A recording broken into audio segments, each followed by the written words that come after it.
Ku soo dhawow barnaamijka dhakhtarka jacaylka. Maanta waxaynu ku qaadaa dhigi doonaa qaybta koowaad jacaylka iyo cilmi nafsiga. Muxuu yahay jacaylku?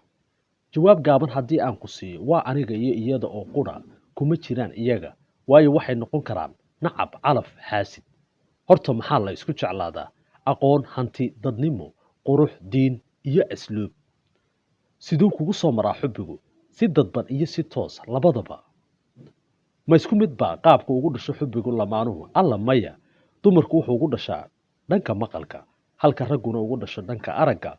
Taasina waa sababta dumarku make-upka uga dambeeyaan, ragguna beenta u sheegaan. Ma leeyahay qaacido dhaba lagu garto qofka la ildaran jacaylka? Haa, dabcan. Waxaa ka mid ah xishoodka, dhoola caddaynta, eegmada, ilmada, ka sheekeynta hebel ama heblaayo.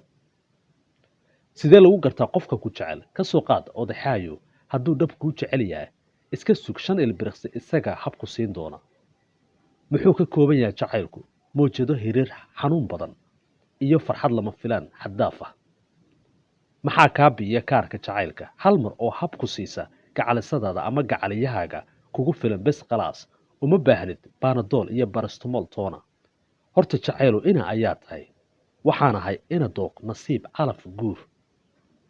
Inta aynu barnaamijkan mid la mid ah aynu ku kulmi doono waa tibintii Kaamil Show.